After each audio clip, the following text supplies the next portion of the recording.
Hey, curious cuties. Welcome to Curiosity. I'm your host, Lauren Deliri, and today we're taking a trip into the world of Jordan Short, a seasoned commercial artist turned empowering coach, as we explore the depths of creativity and human connection. From crafting brand stories that resonate deeply to diving into the concept of relational creativity, Jordan shares insights gained from over 15 years of experience in the industry. Discover how his Midwest roots and global experiences have shaped his unique perspective on creativity and storytelling.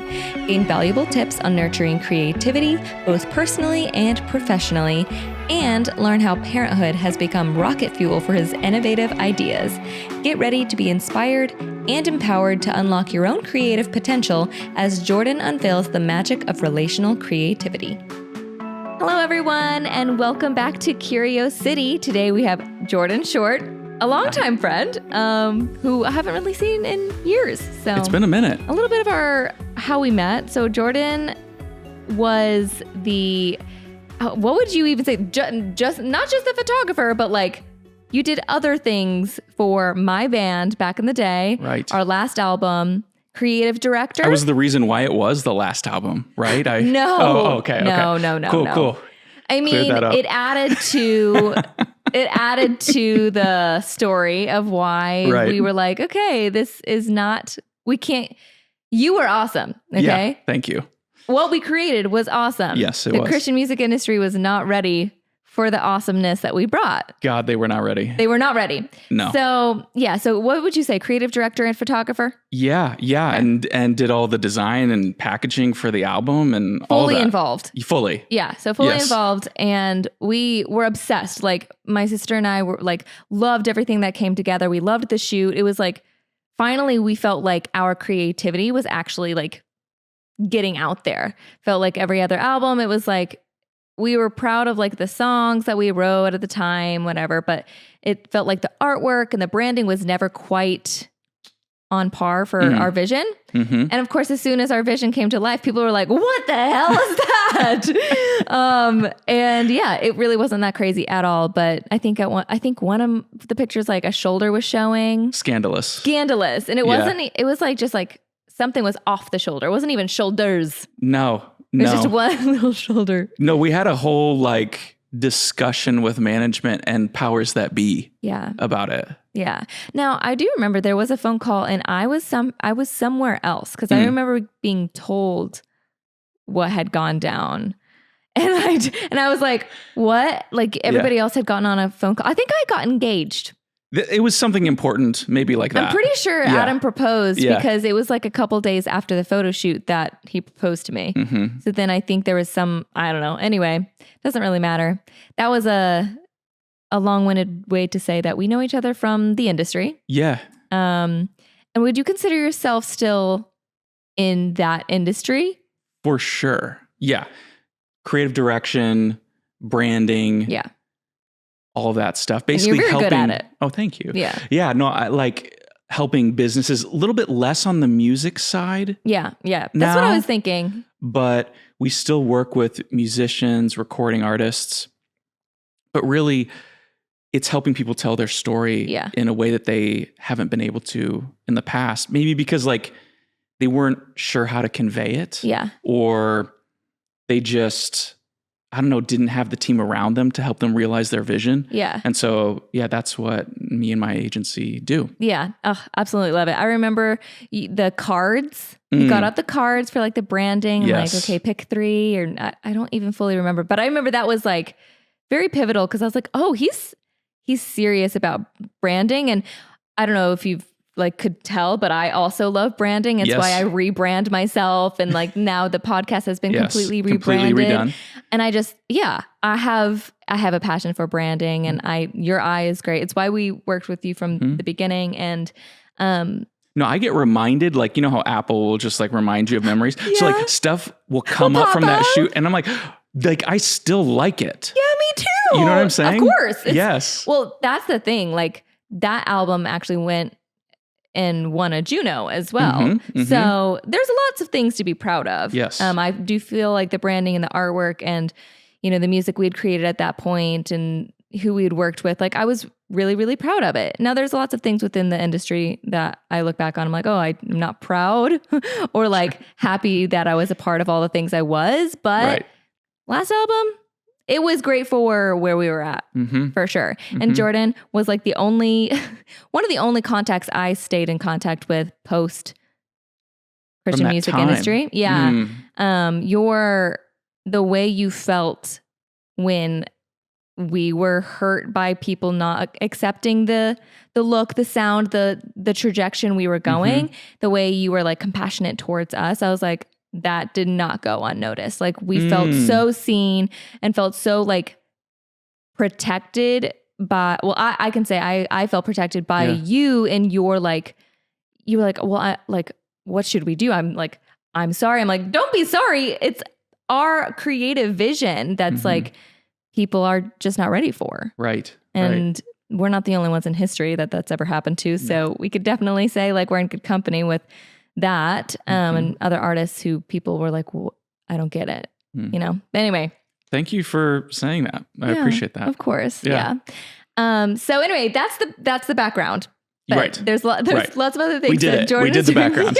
We did it. So everybody's caught up. So, okay. So first full question. Yeah. Can you share more about your journey from being a seasoned commercial artist to becoming now an empowering coach focused on unleashing creativity? Yeah. Okay. Good question. I love creating in all forms. And I think often people discount things that are not commonly viewed as creative as uncreative. Yeah. And I think my view when I coach people, when I have conversations with brand founders or recording artists, it's helping them see the parts of what they do that they might discount as valuable. Okay. And I think my journey of realizing that everything, like, you know, people say everything is spiritual. I think everything is creative. It's about pulling out those things and saying, hey, let's do this on purpose. Yeah. Whereas in the past, maybe we were doing things on accident. And I think that just comes from deep inside me. For as long as I can remember, I've never been able to turn that off. Yeah. It's uncool to care, but I care. Right. And the details matter because I feel like how we convey ourselves, oftentimes it's not in, whether it's a big company, a big brand, or a person. Oftentimes the message is in the details. Right. And I think, so for me, the design and branding, creative direction transition to coach, I was always doing that. Yeah. But now I'm trying to be more intentional about that component for myself. And I think, like, you know, there's that phrase, like plumbers have the leakiest pipes, or, you can apply that to any kind of industry. I think for the longest time, I didn't take myself seriously. Because it's like, you know how you are. Like, you know how silly and like gooey you are on the inside. It's like, oh, I'm not that professional, or I'm not who people think I am. But honestly, leaning into that has been a long journey, and it's something that I'm over the past like month starting to really realize. Yeah. So that's kind of the journey. Like, it's happening to me right now, that journey, that transition. Yeah. And you're sharing it as you go. Correct. Yeah. I love like that. Publicly sharing it right now. Yeah. Literally right this very second. Yes. Yeah, no, I've been loving seeing that, like, you kind of come out of your shell online, because like in person you were all those things, but it's like, yeah, I can see where you didn't, like, I don't know, you didn't feel that for yourself. Like, you knew that you were fully creative and could pull that out in other people, but it's like, it's hard to realize that like you are also worth that time and effort as well. Right. And yeah, I've been loving seeing that. And something you mentioned too was a lot of people don't see something that's creative when it's normally seen as uncreative. What are like some examples of those things that you've seen? oftentimes it's those little touch points that a brand has with their client or their customer that they overlook. And if you think of your favorite brands, your favorite companies that you engage with, like we all have favorites. Right. Usually those favorites are the ones that go above and beyond to pay attention to those details, to make you feel seen, to make you feel valued. And I think it's oftentimes, I mean, a kind of an obvious one is the packaging that your product arrives in. Yeah, it gets people very excited and like, oh my gosh, this looks so cool already before I'm even touching the product. Yes. And in fact, like it's almost more valuable than it sets the stage for how you interact with the product and how you view it. Yeah. And I think, so that's one example, whereas like a lot of people want to cut costs or say, oh, well, that doesn't really matter. No, it matters just as much as the thing that you're putting in the bag. Yeah. And I think that is huge. I mean, on a personal brand, on a personal level, it's about being consistent with the content that you're putting out, being true. And that doesn't mean like humans, we're multifaceted. Yeah. Clearly. But at the same time, being strategic with the words, with the presentation, and making sure it all aligns. Because as soon as your customer base, and I know I'm using like very like businessy phrases, right? But as soon as your audience gets confused, they're like, well, I don't know what box to put you in. Yeah. And I'm a person who loves breaking boxes, and I know you do too. We don't want to be pigeonholed, but at the same time, that consistency and the thoughtfulness is really what matters. Yeah, people want, like it makes them feel a sense of ease. Yeah, totally. And it was funny. My wife and I were talking about fashion the other day, and I was like, okay, for me, it's not about the labels, though I do appreciate a good, I have my favorites there too. But it's about when I see someone who has been thoughtful about their outfit, that makes me like all happy inside. Like, I don't care, even you could be lounging around at home in sweatpants, but did you think about like how these things work together? Right. Like you want to know how their brain functions and like why they chose certain things. Yes. And there's that saying like the medium is the message. Like, yeah, I'm not saying you have to be all like put together, just lounging at home. But at the same time, it's like, hey, I thought through this because I knew you were going to see me. Yeah. I knew that I was going to interact with this person. Yeah. That's what makes your work stand out, is that like you pay attention so much to the details. And we try to help our clients. We spend time like excavating. Right. Because oftentimes you're like, asking questions, you're like going deeper. You're like, no, tell me more. Well, and I think the thing that we try to emphasize with our clients is you got to lean into the thing that you do naturally, but other people find exceptional. Yeah. So there are things, Lauren, that you do that you're just like, oh, this is me. Yeah. Like, I don't know how to turn it off. I just do it. But other people look at you and are like, that's so great. Right. Like, or you're amazing at blank. And I think that's the stuff you got to lean into. But oftentimes we overlook those things. We're just used to it. Yeah. It's unremarkable to us. Yeah. Yeah. Okay. Love. Well, there's like within the creativity conversation, that's going to be the main focus today, is that. So you did. That was all I had. I have no more. Yeah. Okay. Cool. Nothing else. Nothing else. Okay. But you haven't talked about relational. Yeah. Is that what it is? Relational creativity. So what does that mean to you? And then how are you exploring and applying this concept in your work and social media? Yes. Okay. Relational creativity. Yeah, what is that? It's this thing that I've been like mulling over in private, and I'm now starting to like test it out. Okay. I'll tell a little bit of a story, a little anecdote, and then we'll get into present day. Okay. So years ago, I was in a cutie little book club with some friends, and we were going through like this book about creativity. Yeah. And there was a question that was postulated by the author, and it was like, what is like your superpower? Like, what is your secret sauce? Okay. And I was kind of leading the book club that day. And so I did the whole thing of like, you tell me. And I had them like go around. It was just a small group of people, but I had them go around, and everyone said their thing, great answers. Yeah. It got to me, and I was like,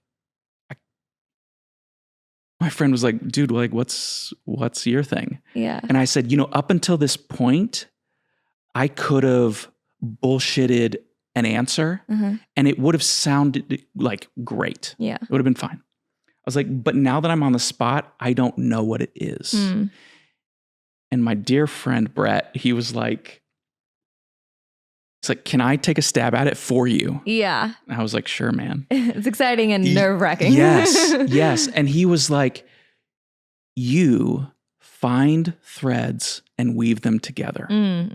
You take things that people don't necessarily immediately see as related, and you pull them and you weave something incredible. Yeah. And I was like, oh my God, that's how my brain thinks. That's what I do for my job. Yeah. And it was at that moment, like I was working on starting my agency, Loom, and that's where the name came from, of like weaving ideas together. Love that. Yeah. And so I've realized, like, as the years have gone by, that is my superpower of relating things that people think are unrelated. Okay.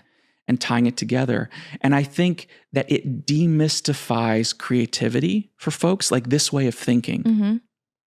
And if you think about like your favorite artists, whether they're visual or musical or whatever, they are often remixing things and pulling something from this one part of the universe and tying it with another seemingly disconnected thing. And so that's like I'm like, okay, how can I start to talk about creativity in a way that that connects threads, that weaves threads together? And so that's honestly what I'm working on. Yeah. And do you do that? So first of all, that reminds me of the book Steal Like an Artist. Yes, totally. Yeah. Yes. Austin Kleon? Yes, I believe so. And is that something that you are working on, like, because it's what you've been doing essentially, because if you're saying like that's your superpower, which I agree, I feel like you're very talented at that. When you're talking about it now, like on social media and even now here, is it something that you're saying you are wanting to like share to others and have them like do that as well? Or are you trying to like point out that they are doing it? Yes. Yes to both. Okay. It is a thing that people do, but I want to empower folks to do it more intentionally. Do you think it helps people be more creative because it's almost like a blueprint for creativity? 1,000%. Okay. And it's more of like it's just a way of looking at the world. Yeah. And being aware that you're looking at the world through that lens. So that's kind of the journey that I'm on right now, is just, okay, how do I convey this in a way that makes sense to folks and empowers them? And I think also, I realized too that a lot of artists who are in the music field or kind of like folks who are, I don't know, maybe not corporate artists. Okay. If that makes any sense. Yeah. Have a way of discounting even like, okay, listen, I need to develop my people skills to convey my idea to those around me. I need to relate this thing that's inside me in order to get my art out into the world, to make my best art rise to the surface. Because I think oftentimes, and in a past life, I was a musician and in bands, like the art suffers because we haven't communicated clearly. Yes. We haven't related things in a way that can be transferred to others. Very few of us are Radiohead. Yeah. Like we can't just be like, well, who cares? I'm just going to make what I want. Yeah. And it's going to be amazing and I'll sell out stadiums. Yeah. So the rest of us mortals have to figure out a way to relate the stuff. Yeah. So that it's sellable. Yeah. And I think that's kind of what got me thinking of like literal like relationships between humans too. It was like, okay, how do I help artists do that better? Yeah. And do they do that like within themselves, or are you trying to get them to see like where they're pulling where they're pulling inspiration from, and like trying to give them like a niche within their own like multiple interests and whatever? It's layered. It's like steps of it. I think understanding how you are weaving your ideas together is vital, so that then you can convey it externally and get buy-in from your team, get buy-in from whoever the powers that be are. Yeah. And I think like that's the thing, because there's stages, right? Ideas are precious, delicate things. And I think at the beginning stages of creating, whether you're recording an album or you're doing a painting or writing a book or producing a podcast, you have to cultivate and shelter that idea.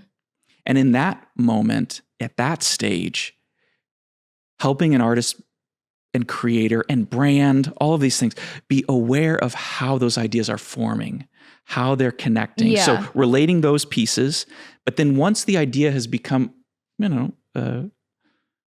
not as delicate, right? Maybe a toddler idea, then how do we get that idea out? How do we convey it to others? Okay. Like, so it's in stages. Yeah.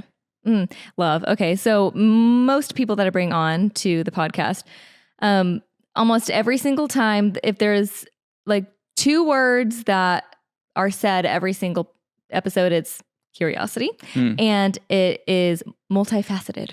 Okay. Sure. Those are the 2 words that just are in every episode somewhere, somehow.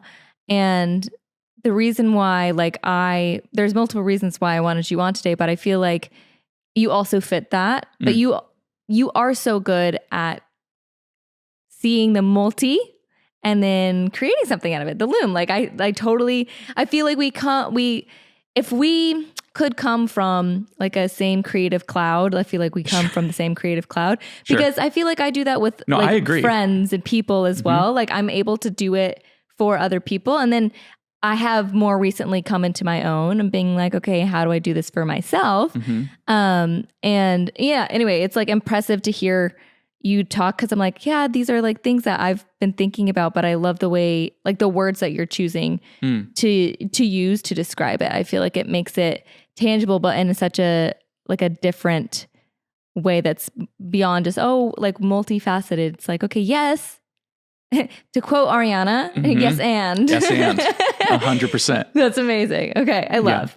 Okay, so then how do you balance big picture thinking with attention to detail, like you've been mentioning, when crafting brand stories that truly connect with audiences?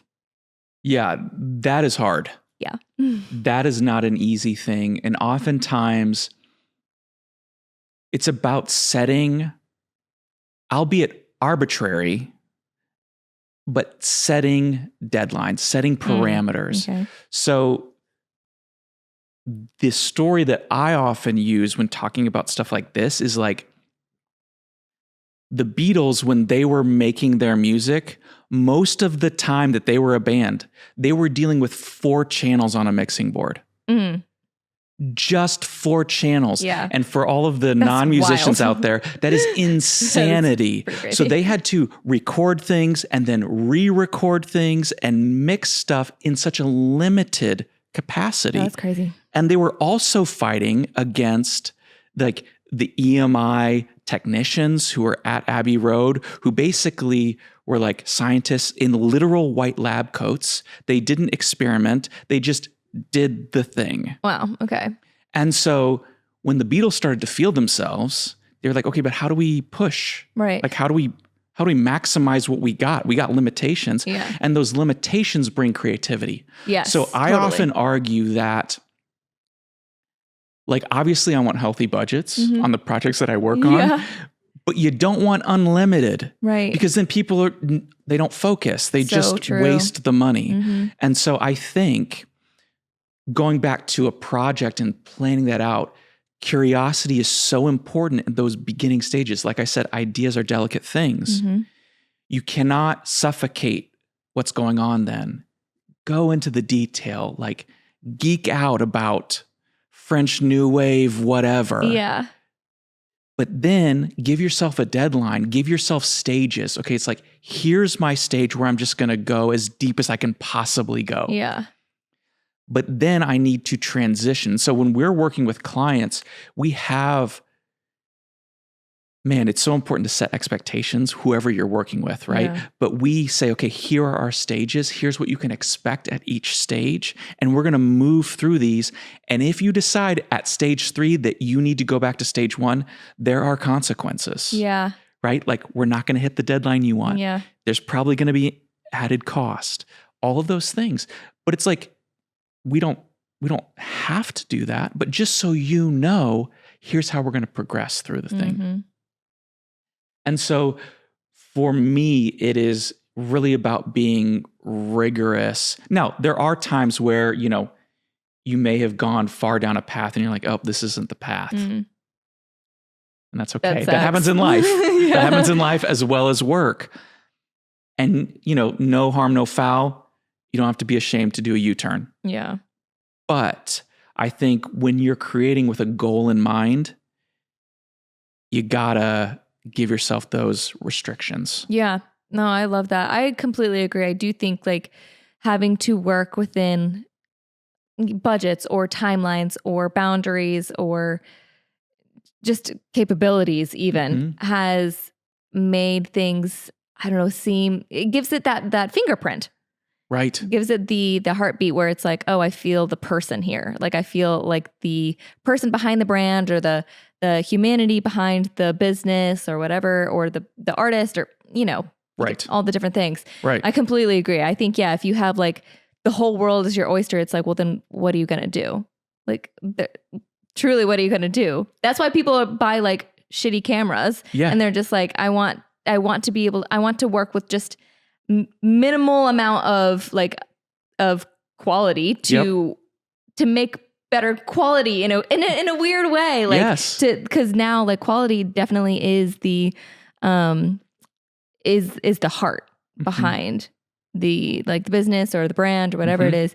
So that's the true quality behind it all. Could not agree more. Yeah. Yeah. Yeah. Why are we buying 12 megapixel point and shoots? I mean, literally, why? Why?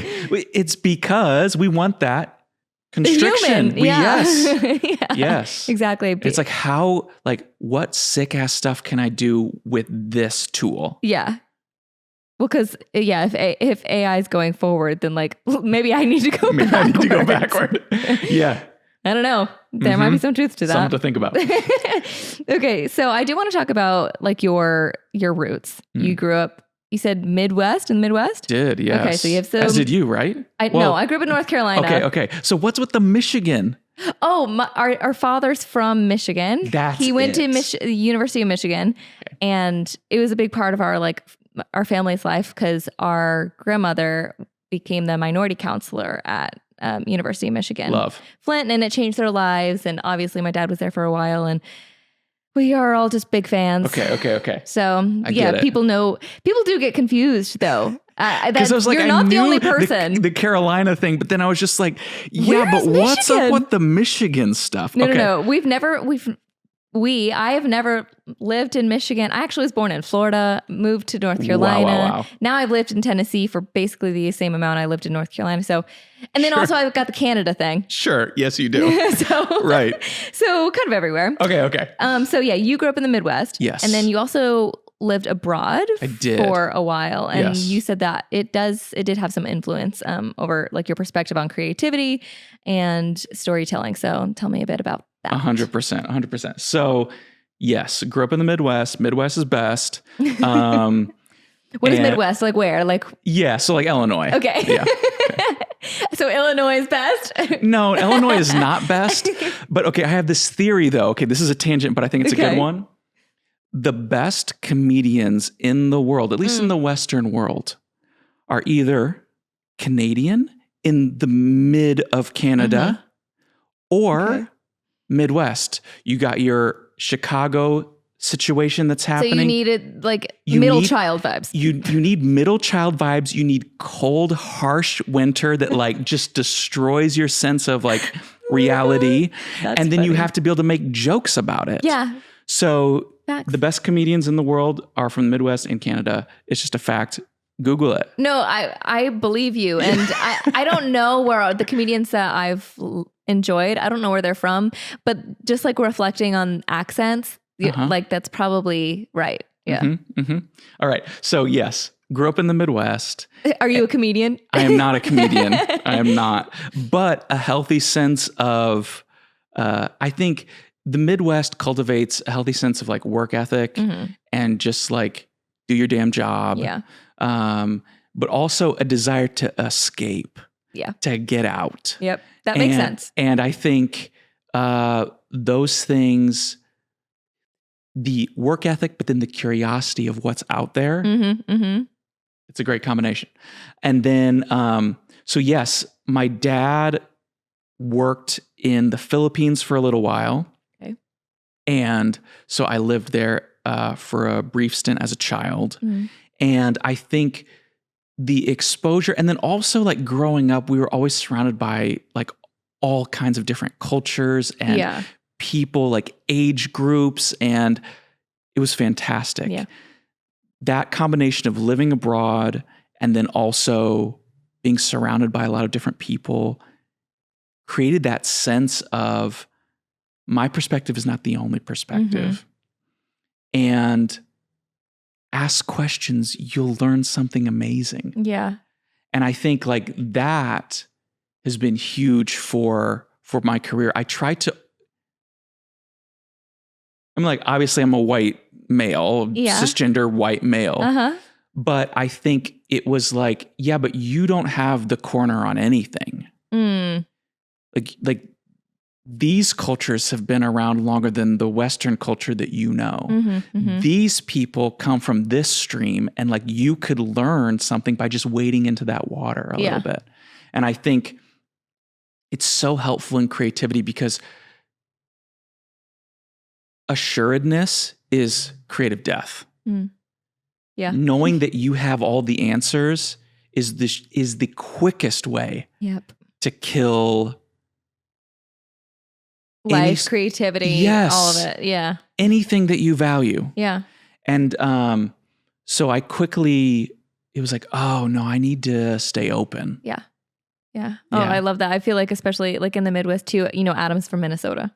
So he's from Minneapolis area. Sure. Not Not Minneapolis itself.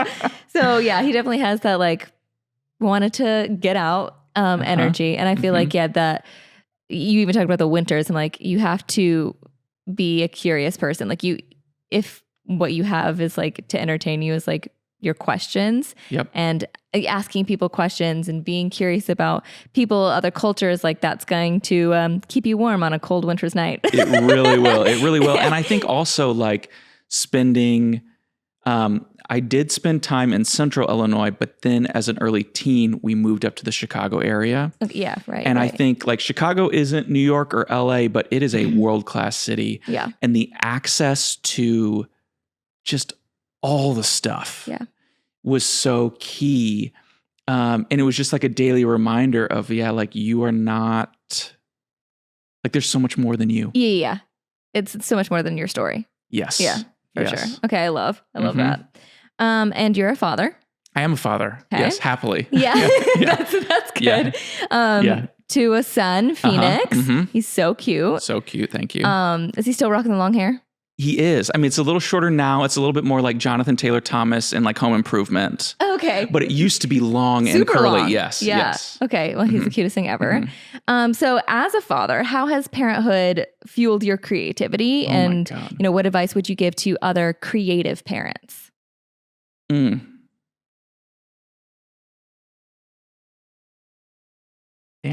Okay. I think there's a reason why the great religious teachers encourage us to look at the world through the eyes of a child. And Jesus is famous for these sayings of like being childlike, right? Approaching the world in that way. And I think kids just view things in such a fresh, there's no cynicism. Yeah. And it's like possibility is the lens. There's no, I can't. It's like, oh, I'm going to do that. I mean, this week, Phoenix has told me, I mean, he does kind of want to be a nuclear biologist or something like that. Oh. I don't even know if that's a real thing. That's what he said to me. Okay. But like at the same time, he's like, I'm also going to build this crazy treehouse, and I'm also going to live in Antarctica for a little while, and I'm also going to travel and live in Japan. And I'm going to like, there's he could and he probably will. Yes, there's no limits. Yeah. And I think that daily reminder to like not take myself so seriously. Yeah. A child's lack of ego is the most incredible thing because society hasn't caused them to place value. You know, our ego loves to attach value to physical things, physical externals. Yep. Whether it's a relationship or a car you own or a house or whatever, the clothes you're wearing, this is me, this is my identity. No, it's not. Right? And oftentimes adults are so caught up in our ego without even realizing that we miss so much. We miss our own questions. We miss our own curiosities. Like they float by our brains without us even knowing. Yes. And that happened to me. I feel like that was where I was at for a lot of my years, especially when I was in the Christian music industry. There was a lot of things that if I touched on, if I asked a question, it would unravel, and look, here we are. And so I was right, but I feel like I turned that off for a long time. And because of that, I also turned off my ability to live in joy. Totally. Because I wasn't able to fully accept those little questions that popped in my mind. I felt like I couldn't truly be myself. And I'm a naturally very curious human being. So that was a big part of my brain and personality that I just shut down. And as soon as I was able to start actually sitting with those questions and letting them just show up and not being scared of them, my light life turned back on. And I was like, oh, I actually like life, and I actually think I should make a friend, and I actually think I should fall in love. And everything in my life changed when I finally started letting myself just, you talk about the ego, and it's insecurity a lot of the time that keeps you back because you're scared of if you are able to let go, what else might fall to the wayside. But usually the best things happen out of it. It's just scary because it's change. Yes. What did you do? What practices did you participate in that allowed you to let those things go? Well, when I was touring, there was a specific tour that it was the first one I ever did with other people. A lot of our career was just the two of us, the three of us, you know? And as soon as I did another tour, I was with other human beings for more than 2 weeks at a time. And I was like, wait, a friend. Now I was dating somebody long-term, but we were long distance. And it opened my eyes to the idea that who I was dating at the time, we weren't even friends. We weren't even meant to be at all together. And that was its own thing. But I made friends on this tour. And that was the first thing that opened me up, made me realize I've been asleep for a long time. I haven't laughed with somebody other than a family member, and I didn't know how long. So then that was the first step. And then once I eventually called off my engagement that I had, that was my first public failure, quote unquote. So everything else up to that point, I had graduated high school.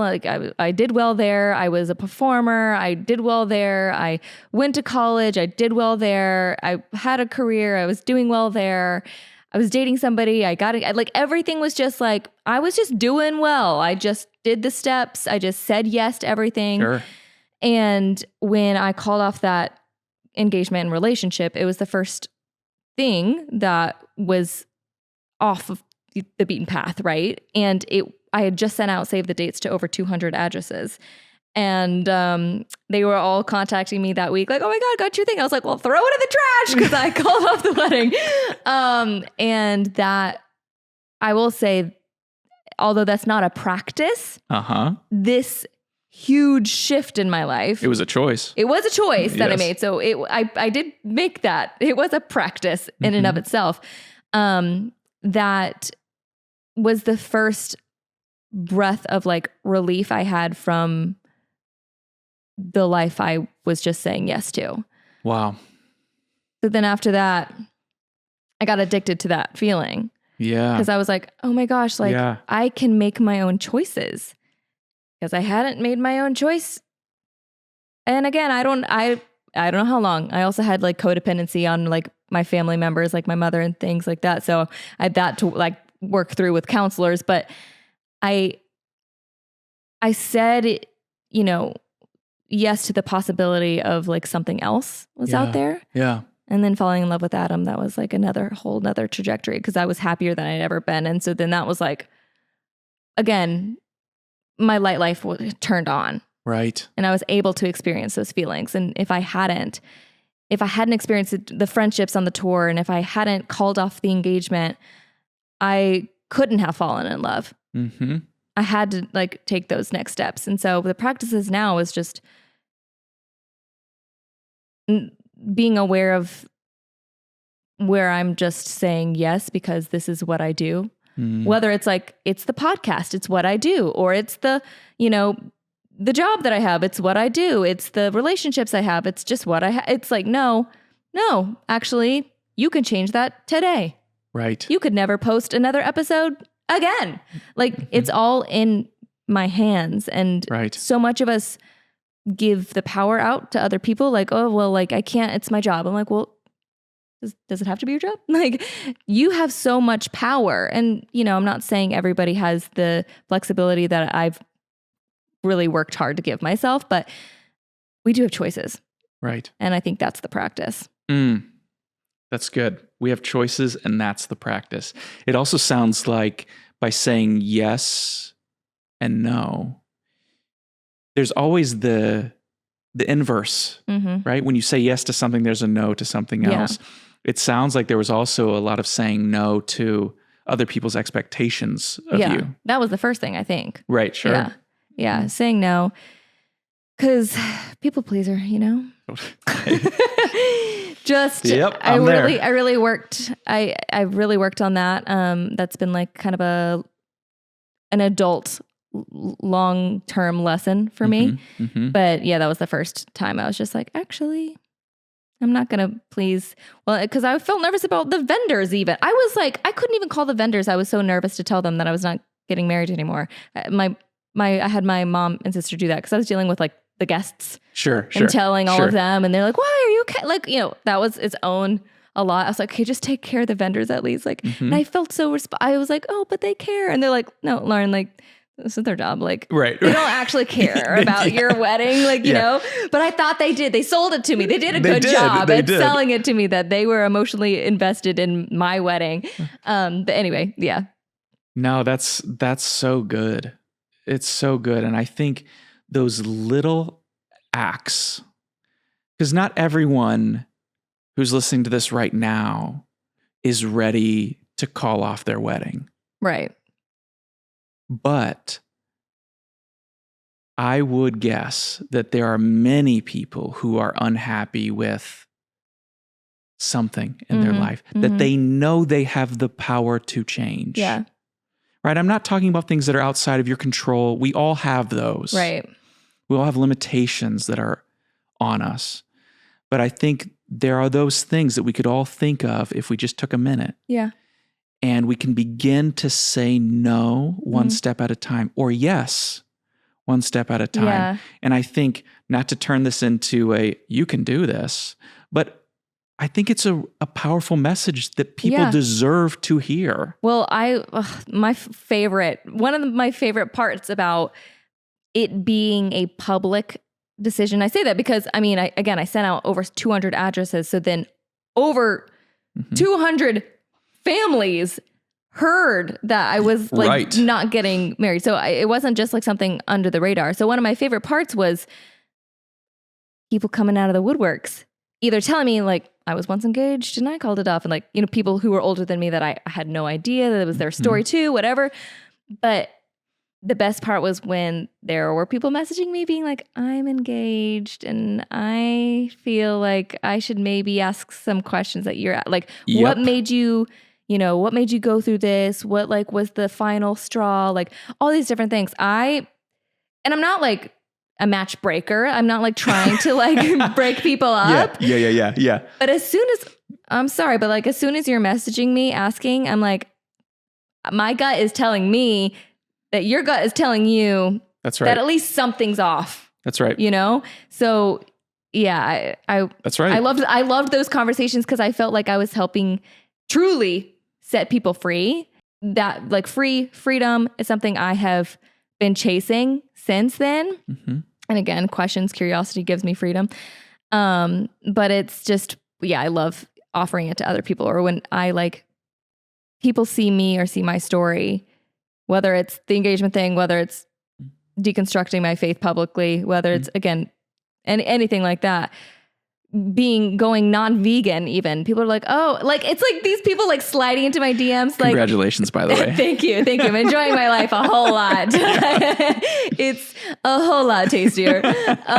And yeah, I love that people like feel comfortable to be like, oh, I'm kind of thinking about this too. Like, that's right. I'm asking questions about the religion I was raised in, or I don't know, I've really been craving meat. I'm like, okay, like, let's talk. Like, okay, I got you. And it's just little by little people like freeing themselves from like the boxes that they put themselves in. Now, other people put you in boxes all day, but that's their perspective. You can't change how people see you. So like, let them have the box that they think you live in. That's fine, whatever. Yeah. But your own, like living in your own box, no, like we got to break out of those boxes. If you're feeling like any questions, like maybe I should get out of this situation, or maybe I should question my, religious upbringing, or maybe I should listen to my body. Like you should.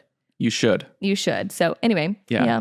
Absolutely. It was a big tangent on my part. No, absolutely. And I think, we talked a little bit earlier about limitations can bring the greatest creativity. Yeah.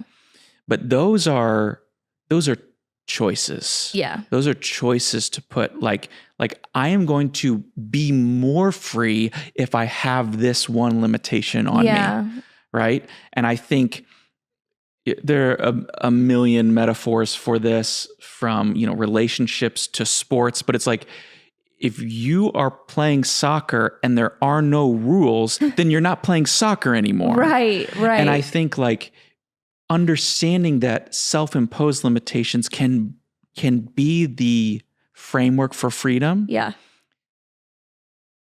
But it's knowing when, oh, wait, I put that on myself, and it's like actually not a framework for freedom. It's a framework for like bondage, right? Well, when it no longer becomes a choice. 100%. That's when it, Yes. That's when and jail. I'm going to butcher this so hard, so I'm ready for bear it. with me.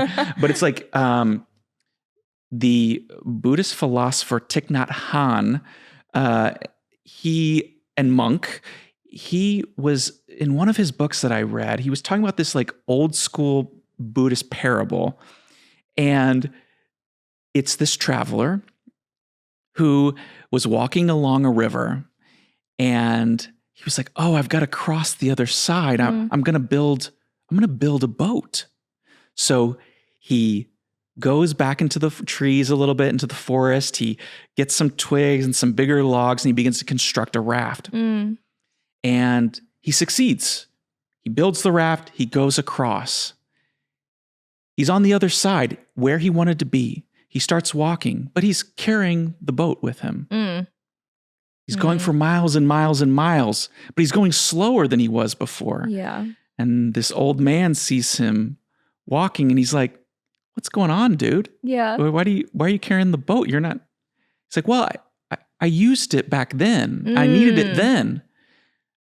And the old man was like, my guy, you don't need it anymore. You're nowhere near the water. You're here now. Yeah. Let it go. That's so good. And I think like that. Yeah. That is a powerful thing. So good. Yeah, I love that. I don't think I've heard that. So I'm going to look it up and read it. Look it up. myself. Hopefully I did the story justice. I love it. Yeah. I mean, you got the point. You got the point across regardless. But yeah, that's beautiful. I think that's when I look back on seasons of my life, like eras of my life. There was definitely like, Yeah, there was a boat. And then eventually I got to the other side. I was 8 years vegan, and I call it my 8-year pilgrimage. Sure.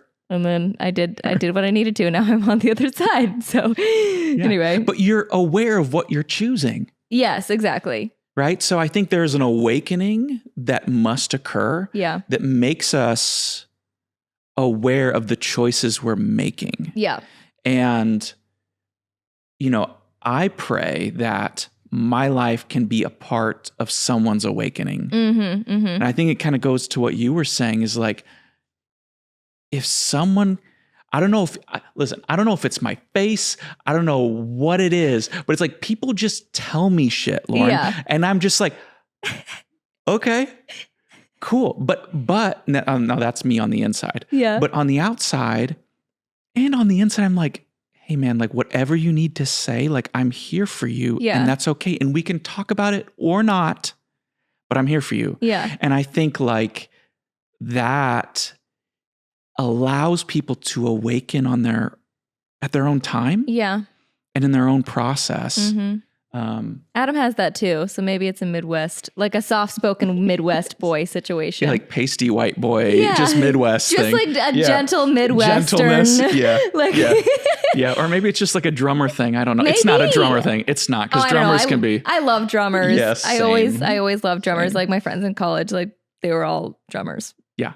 So because it's the best. They're the good guys. It's the best one.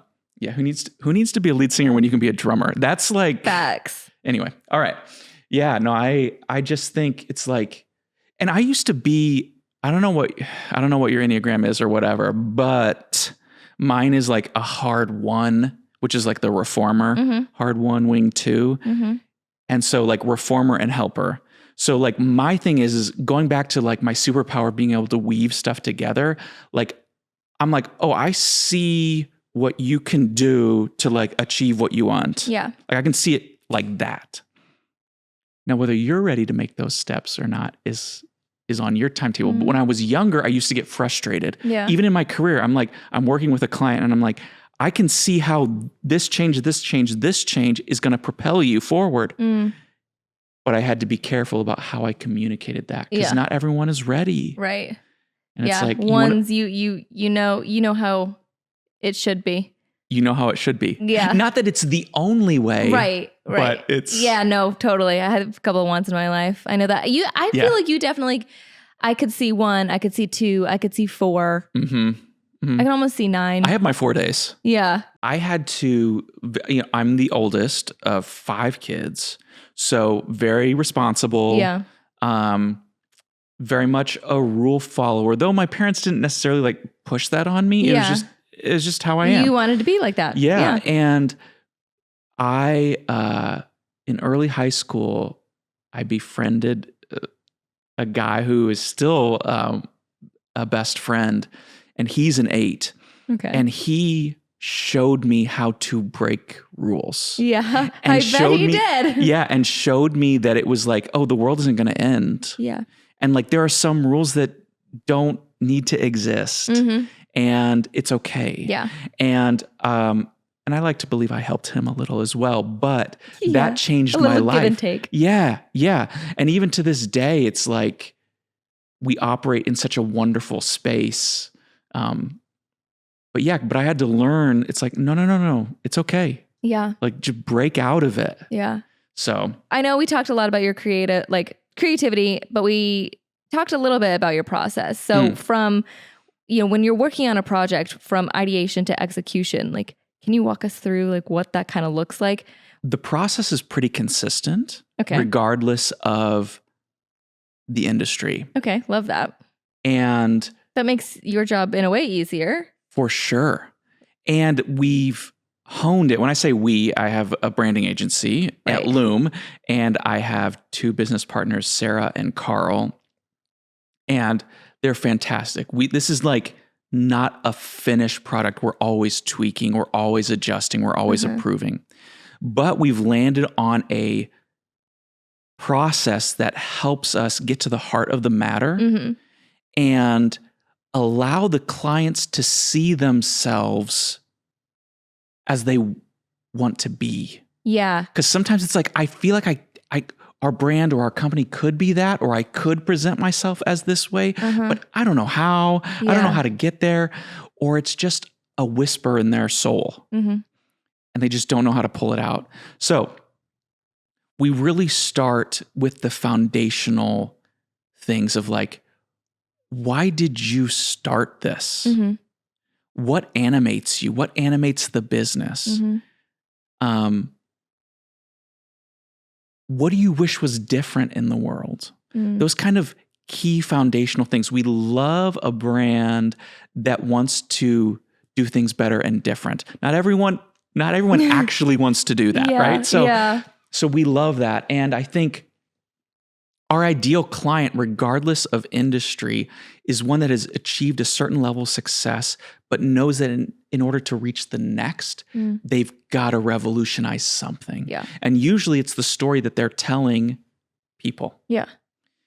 And so we get to the heart of that story. We get to the heart of what's your preferred reality? What do you wish was different? And then we begin to map out how to get there through our skill set, which is branding and design, right? And visual storytelling. Because oftentimes there's a disconnect. So, for example, I will bring up a client because I feel like it is helpful. Oftentimes when you're talking... I just didn't know if it was like client, what is it called? It's like you can't like say people's names and... Sure. What is it? Sure, like client confidentiality. Yes. So, okay, one of our favorite clients who we've worked with for years is a hair dye company, a hair care company called Good Dye Young. Yes. And they were founded by Hayley Williams, the lead singer of Paramore, and her best friend, Brian O'Connor. And he's a stylist. He's fantastic. Love him to death. But they came to us. Good Dye Young was already a thing. Yeah. Okay. They were selling. It was okay. But they knew that they wanted to grow and get into like brick and mortar retailers like Target and Sephora and Ulta and all of those things. And they knew that basically the story that they were telling was not their reality. So Hayley was like, hey, I've grown up. I'm not misery business, though that is a part of me, but that's not who I am anymore. I'm like an adult woman. Yeah. I have all of these other influences. And I have these other aspirations that I want to have the brand reflect. Yeah. And so we got to the heart of the matter with them and through those kind of branding conversations, and you mentioned those keyword association cards that we went through with your band. But a variety of other exercises, we get to the heart of stuff. And then we begin to like say, okay, let's build out this world. Yeah. Let's build out this visual world. Yep. So some of that involves like mood boards and all these different things, but very intentional because it's like, okay, what does this kind of photography say? Right. And does it align with what you said you want to have happen? Yeah. Because really we want to say no. I mean, like the world is full of a million choices, especially with branding and all that stuff. So we want to be able to say no to like hundreds of thousands of choices and really hone into the ones that make sense for the client. Yeah. So, we took Good Dye Young and their team through these things. And then based on that kind of that world building, then we say, okay, let's redo your logo, right? Like let's come up with a logo and a brand system that works. Yeah. And so we'll do that. And then it's like, okay, packaging or website design, like how are all the threads woven together into one thing? Yeah. Is there one story that we're telling? And helping them position their story to like pitch to Sephora, like, how did they get into that store? Okay. So we worked on the deck and Hayley and Brian went out to San Francisco and got Good Dye Young into Sephora and like all these things, but it's like helping those stories be cohesive. Yeah. So it's like the Ulta presentation in store is the same as the online gooddyeyoung.com. Totally. Right? That's huge. It's huge. It stops the what we talked about, like the confusion that people might feel. Yes. And when people get confused, they are uncomfortable. So like keeping things consistent all across the board, there's a sense of ease. Absolutely. And it's like, okay, this is so funny, but it's like it's a no-brainer, but yet also people don't often think of it. It's like people like Haley and Brian are brilliant creatives in their own right. Mm-hmm.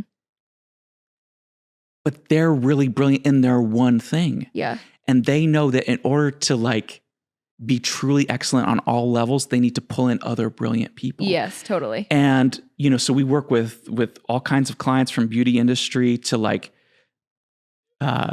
tech venture capital startups. Yeah. And it's like when we're dealing with those founders, they are, and I say this with all affection, they are the nerdiest group. Because they're just like, yeah, I built this amazing robot, or I built this amazing jet propulsion system. And you're like, cool. And it is actually cool, right? It's legitimately amazing, but they are excellent at the one thing. Yeah. And so the storytelling may not be there. Correct. Yeah. I could never build a jet propulsion system. Yeah. I don't want to. Your plane would fall out of the sky. Yeah. And so I think like these founders recognizing that they know in their brains that like, okay, we need to tell a better story about our product. Mm-hmm. But helping them see, okay, listen, you don't have to stress about it. Mm-hmm. We'll come alongside you. I love it. And like I said earlier, like it's all about those details. So there's this robotics company that we're working with out of Atlanta, and they've built this amazing robot and like system for the robot. They're going to a trade show. And so one of the things that we helped them do, in addition to like website and print materials and all that stuff, was to design their booth at this trade show. Yeah. Because they recognized, hey, we need all of this to be cohesive. Right. Every touch point. Yep. Because like the product is amazing. Yeah. Good Dye Young's hair dye is truly incredible.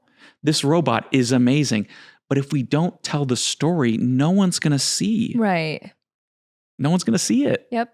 So it matters. It matters. Yeah. People like think they could just like toss something out there, and it's like, well, you can, but won't necessarily stick. What's the or whole people won't tree? Necessarily see it. Yes, it's the tree falling in the forest thing. It's True. It's like, okay, cool. So you built a robot that like does an amazing thing that no one's been able to do before. But it's like, who cares? Like, you got to get people to care. Yes. Yeah. Yes. Yeah. Facts. Okay. So I'm curious what some like common challenges that you've faced or you see people face when trying to tap into their creativity, and how like you help them overcome the challenges. So, you know, say any of the people you've worked with, they're just like, they show up and they're like, okay, I don't know how to tap into that. Like, what do I need to do? Right. I think, I don't want to be presumptuous, but I think a lot of it we did working with you and your band was you have a vision, you have an idea. Yeah. We like to call it an ambitious idea. So Loom's kind of like slogan is we turn ambitious ideas into favorite brands. Yeah. And so you may have an ambitious idea, but you might not know the best way to convey it. Yeah. Get to your people audience, hooked on it. To get people hooked on it. Yeah. Right? So it's like, okay, you recorded all these great songs. Okay, we have this idea of how we want to present ourselves, but like we're not entirely sure how to flesh that out. Yeah. So I think the common challenge is like you just feel stuck and you need a guide. You need someone, you need your Obi-Wan to come alongside, have a little magic. And or like somebody who knows how to ask the right questions. Right. Yeah. Exactly. And I think the Obi-Wan metaphor is like it works because it's like there's practice, right? There's training with the lightsaber. I'm getting very nerdy here. I'm so sorry. But then there's also like the Force and like it's magic. Yeah. And, you know, but also then he has wisdom because he's been around for a while. And I think I've talked about the Force several times here on the podcast. Okay, good. I'm glad. Yeah, I'm you're glad in we're good in company. Good company. So I think, you know, it's that thing of like coming alongside and being like, hey, you are the hero in this story. Yeah. But we're going to help you like do the thing. Yeah. And self-doubt, right? It's that classic Joseph Campbell hero's journey shit where it's like you want to get out of your hometown or you want to break free, but you don't know how. No one's ever done it before. You don't know the questions to ask. Right. You don't know the people to turn to. Yeah.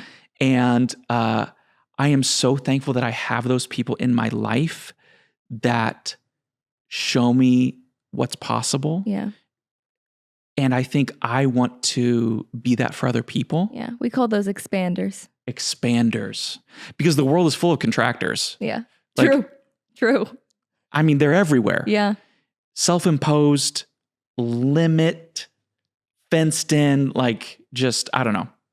I want to be an expander. Yeah. Is there any, now you did talk about Good Die Young. Yeah. Is there any brand that you can think of? Because they kind of came with an idea and they like knew what direction they were wanting to head. Mm-hmm. Is there an example you can give of someone that had no clue and like just started with nothing and you brought them like to 100% different, like not different, but like really made them come alive? Is there like an example you can give of that, or is that too embarrassing? Marketing can't sell something that's bad. I love that. Yeah. Right? So I think, okay. One favorite kind of anecdote from recent work is we were working with this law firm and we love them, absolutely love them. And we were going through our blueprint sessions, which is what we call those kind of foundational workshops that we take clients through to kind of get to the heart of who they are. Yeah. And it was probably about the third one, and we walk into their conference room, and they were like, "Are you guys worried about us? Oh, like I don't know if we, I don't know if we can like get it." And I was like, "No, we're not worried at all."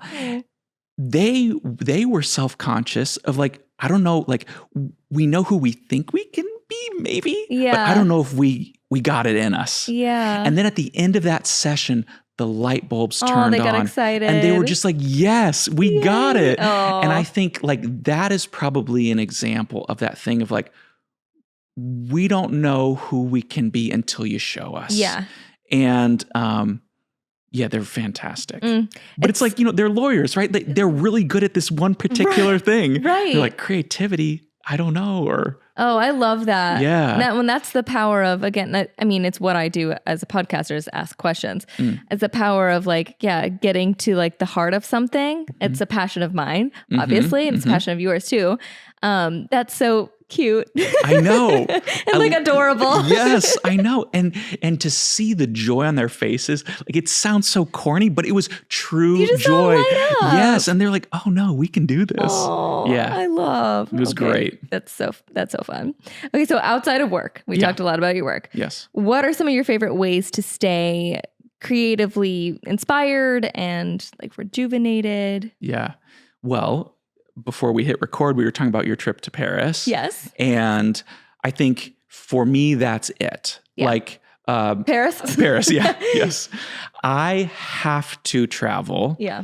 I have to, and for me, I know some people recharge in nature and seclusion, and I can. Yeah. But after a day or two, it's short term. I start to freak out. Yeah. I'm like, I need culture. I need other humans. Yeah. And so for me, it's going into cities, going to museums. And I have had the pleasure, like I love traveling with my wife and my son. I love it so much. But also I've had the privilege of traveling alone. Yeah. And God, I love getting lost in a city. Like there's a couple of times where it's like, well, more than a couple, but like the two that come to mind are getting lost in London or getting lost in like downtown Los Angeles, which I wouldn't suggest to everyone. Yeah. But my God, like just being. Not like having a schedule or where you're going to be or. And opening my eyes spiritually and literally to just see. Yeah. Because I think it cleanses my palate. It's another thing you and Adam have in common. Like he would just love to just be alone in a city he's never been before. That's like, sounds great to him. And I'm like, it sounds good to me too, but I would rather him there. Yeah. Sure. I don't know what he prefers, honestly. And it doesn't really matter to me. But I know like he would specifically love that. Like he wants to go hiking and camping completely by himself. Like that is something he's been saying for forever. Like that just would revive him. I'm like, I could be alone in my home and that's like, I'm like, I have a couch and I have all my food. Like that's good for me. I don't mind camping, but again, I want it with me. Yeah, I draw the line at like solo camping, I think. Really? Because I'm like, I could survive. I know I can. Like You're a I could do survivor. it. Yeah, I'm a survivor. But no, I need to have a bodega nearby that I can just know that you have a bag of chips. Yeah, get a Band-Aid for my finger. Yeah. No, I get a bag of chips. Exactly. And I do love I need to like, I think appetite and diet are really important. Mm-hmm. Physically, obviously, but with food, but also like trying different things. Yes. Yeah. And what you're putting into your brain. Yeah. Like it's just like watch a damn foreign film every once in a while. Like it's not going to kill you. Like you need to, and I'm not saying that to the audience. I'm saying that it's like fill yourself with things that are unique. Yeah. And outside of your norm. Yeah. Yeah, like I mean, you're speaking to the right people, like curious cuties. That's the listeners. I love them. Yeah, it's great. Me too. And they're always about like, how can I stretch my perspective of the world? Right. Like I love an episode of Selling Sunset, but I need to also be having real food. Clip it. Yeah. Clip that moment. There we go. Yeah, because same. Like I also love Selling Sunset and I love real food. So that's. You just described me in a nutshell.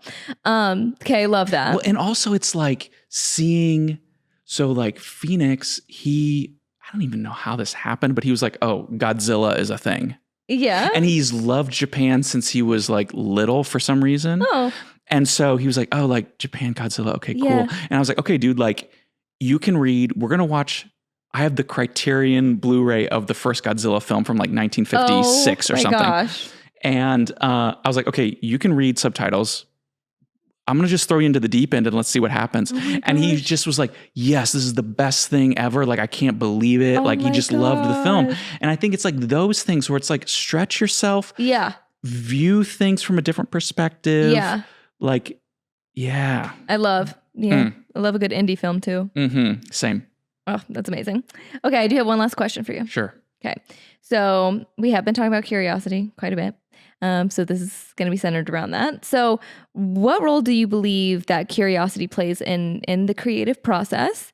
And how do you cultivate curiosity in yourself and others? Now you've kind of answered that, but I just kind of want to give you the ground to answer it directly. I think curiosity and the creative process cannot be separated. Mm-hmm.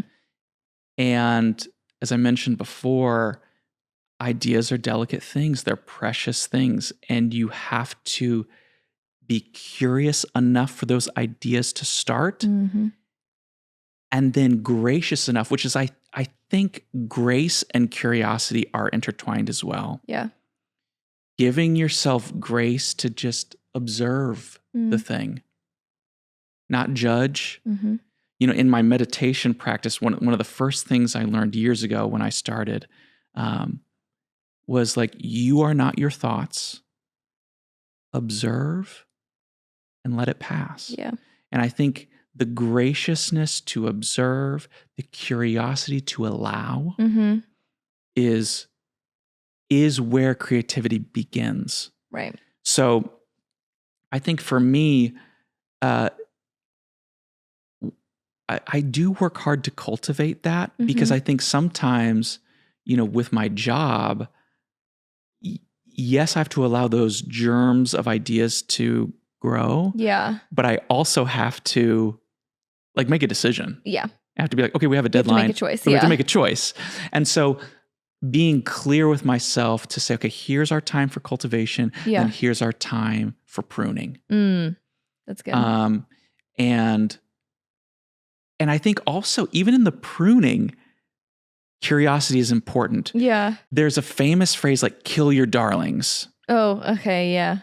And it was a poet from like the Beat generation, and I'm blanking on his name, but like, kill your darlings. Be curious enough to kill your darlings. Yeah. The ideas that you've been holding on tightly, but you're just like, I don't think that's the one. Let it go. Like play with it to see like what it feels like to let it go. What 100%. happens? What grows back? Like yes. what grows back? Or like you look at it and you're like, actually, I'm going to add that back.